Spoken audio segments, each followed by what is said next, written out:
और लेकिन इस पर मैं गर्व नहीं करता। मैं तो ये सोचता हूँ जितनी मुझे मिली और मेरे से आगे दूसरों को उससे ज्यादा मिलनी चाहिए थी, फिर उससे अगले वालों को उससे ज्यादा मिलनी चाहिए। तो ये भी दुर्भाग्य है क्षेत्र का कि भाई मेरी उपलब्धियों को पीछे छोड़ के आगे नहीं बढ़ रहे। तो देखो, उम्मीद रखो, विश्वास रखो कि ऐसे जरूर हमारे यहाँ खिलाड़ी पैदा हो गए जो जिसे हम गर्व से कह सकेंगे कि हमारे वारिस ये है और योग्य वारिस है, इन्होंने आगे आगे बढ़ाया इसका। आपका मनपसंद नेता कौन है, कौन रहा? मैं बागपत की बात करता हूँ जहाँ तक। अच्छा। तो मुझे डॉक्टर सत्यपाल सिंह जी ज़्यादा अच्छे लगते हैं, क्योंकि उन्होंने इस क्षेत्र में एक जनप्रतिनिधि के रूप में जितना ही सांसद कार्य करा सकता है उससे कई गुना ज़्यादा उन्होंने कार्य कराए। मुझे तो अब वही अच्छे लगते हैं क्षेत्र के हिसाब से तो। और बड़े हिसाब से तो अलग अलग नेता है, बड़े बड़े नेता, बहुत से नेता जो अच्छे लगते हैं। राजनीति से इधर अखाड़े के लिए समय निकालना कितना मुश्किल लगता है? मुश्किल होता है। हाँ, उस समय तो जब लोग जागरूक करने वाप रहोगे, इधर उधर रहोगे तो फिर समय कम निकलता है। आपने राजनीतिक लोगों से आपके बड़े संबंध रहे, इधर उधर आपका आना जाना भी रहा, बहुत राजनीतिक परिवारों से आप मिले और जुड़े भी रहे, लेकिन खेल के प्रति ईमानदार कौन सा राजनीतिक परिवार आप मानते हैं? देखो, राजनीति जितने परिवार है उस तो सिर्फ अपने परिवार से व्यक्ति विशेष आगे बढ़े, लेकिन जो परिवार है पूरे पूरे राजनीति में वे बहुत परिवार, अलग अलग राज्यों में अलग अलग परिवार है। तो मुलायम सिंह जी से ज़्यादा, नेताजी के परिवार से ज़्यादा खेलों से जुड़ा है, खेलों के हितों में कार्य करने वाला कोई और परिवार पूरे देश में नहीं है।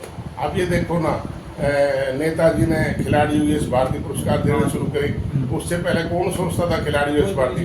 और उनके सुपुत्र, मैं तो ये कहूँगा महान नेता के महान पुत्र अखिलेश यादव जी मुख्यमंत्री बने, उन्होंने इतनी पेंशन बांधी कि दूसरे राज्यों में लोगों को विश्वास ही नहीं आया कि खिलाड़ियों की इतनी पेंशन, यानी 50,000 रुपये उन्होंने यश भारतीयों को पुरस्कार देना शुरू कर दिया हर महीने, है ना। तो इससे बड़ा तो पूरे देश को कोई नहीं कर पाया इस तरह। तो मैं तो ये कहूँगा परिवार के हिसाब से अगर देखा जाए खेलों के प्रति वही परिवार सबसे ज्यादा हितैषी है। जिस प्रकार से इन्होंने मतलब 50,000 रुपये पेंशन कर दी थी खिलाड़ियों की यश भारती के द्वारा, और जो भारतीय जनता पार्टी है जब उनकी सरकार आई तो वो बंद कर दी गई, उन्होंने बंद कर दी। तो इसका कितना वो, इसका मतलब एक तरह से नकारात्मक सकारात्मक ये निर्णय बहुत गलत था। ऐसा नहीं होना चाहिए था। अगर उन्होंने जैसे ये प्रचार किया भाई कुछ व्यक्ति ऐसे है जो योग्य नहीं थे उनको दे दी गई इस बार की, तो उनको हटा देते, उनके लिए कुछ करते, लेकिन जो योग्य है उनको तो जारी रखनी चाहिए थी, उनको आग नहीं मारना चाहिए था। तो इससे तो गलत हुआ, मैं इस निर्णय को गलत मानता हूँ। अखिलेश यादव जी को आप कैसा नेता मानते हैं? आधुनिक नेता है। तो मैं तो ये कहता हूँ कि जो देश में अगर कुछ गिनती के योग्य नेताओं में आप गिनोगे तो अखिलेश जी का तो उनमें नंबर आता है, क्योंकि उनमें दोनों चीजें जुड़ी हुई है। वे पुरातन से भी जुड़े हुए हैं और आधुनिक भी, यानी वे जमीन की मिट्टी से भी जुड़े हुए हैं और आज के पढ़े लिखे नेताओं के हिसाब से भी अपनी योग्यता रखते हैं। तो मैं तो अच्छे नेताओं में मानता हूँ उनको।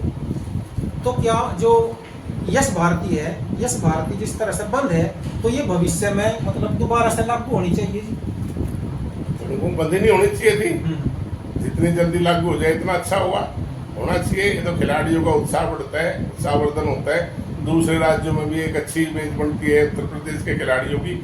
उत्तर प्रदेश की जो भी कोई भी सरकार उसकी भी बनती है कि देखो अपने खिलाड़ियों को इस तरह आगे बढ़ा रही है और बहुत अच्छा कर रही है। तो ये करना चाहिए, तो बंद ही नहीं करनी चाहिए थी, गलत निर्णय था।